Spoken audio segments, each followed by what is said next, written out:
Thank you so much. I would love to talk about monogamy and bisexuality. I wonder if there is an essential difference between masculine and feminine energy.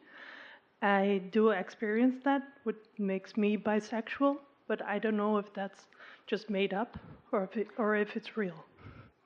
Well, it's both.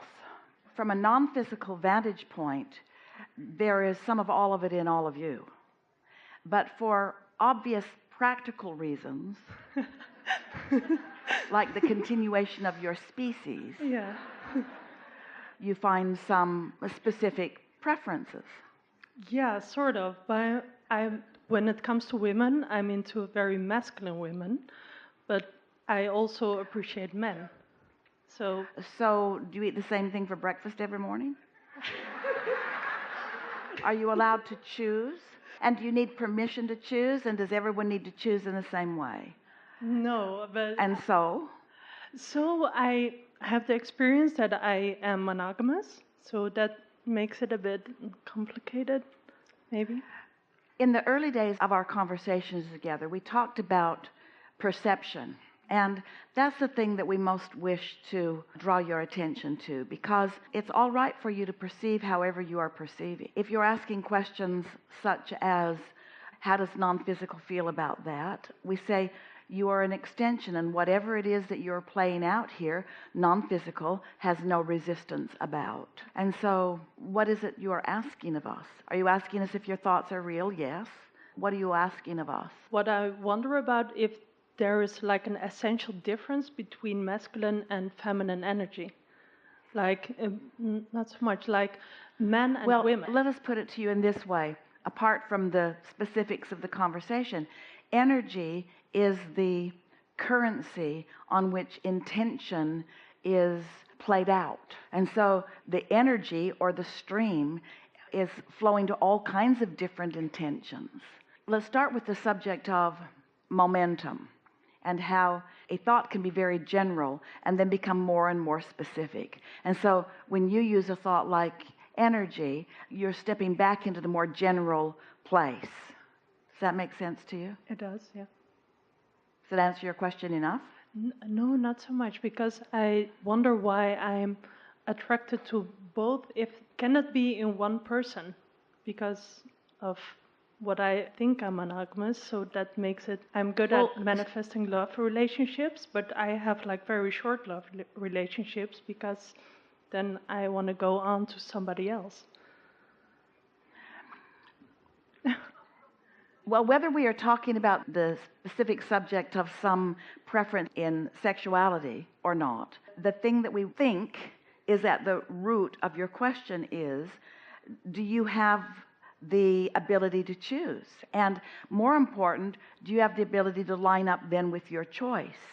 And we think that there is at the root of this question still confusion about the appropriateness of your preference. That must be, because if you're solid in your feeling of the all rightness of your preference, then it is easy for you to line up with it and manifestation to follow. But split energy causes confusion about everything. I want this, I want this, I want this, I want this, I want this. And when you're choosing, that may be at the heart of your question, when you're choosing in what you think is opposition, then you keep yourself scrambled. And so we would like you to step back into the general subject of relationship, or into the even more general subject of co-creation, and just acknowledge that there are so many things and so many experiences and so many people that you can have satisfying co-creations with. If you're asking, why do I have split energy? Our answer is because you're focusing on a lot of different things. Usually when someone makes a decision, then we can teach them how to line up with it. But if someone is not making a decision, if someone says to us, this is something that I want, help me to guide my thoughts toward that. We're really good at having conversation, helping them find the feeling and the words in order to line up with what they want. And sometimes only after they've lined up with what they thought they want do they realize that there's enough contrast in the manifestation of what they thought they wanted that they realize that that isn't what they wanted. And then they say, well, I've changed my mind. Now help me line up with this. And so we help them line up with that. And only once the manifestation occurs do they realize that it was through the process of attracting the manifestation that they were gathering the data about what their true intention is. Ooh, that's so important. That's so important. It is. So yeah, can you then help me line up with, I'm meeting a friend like in 2 days who lives on a Caribbean island.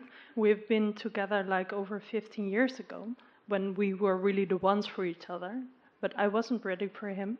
So maybe I should, I don't know if I want to make, no, I don't want to make this. There aren't any shoulds, and we could help you, but it would take all the time that is left. And there is an impatience rumbling in the bushes. Can you feel it as well? And so our encouragement to you, when you are undecided about something, just accept that you are undecided. Don't try to force outcomes from a place of indecision. Instead, call your next step and your next step data collection, and let that be all right.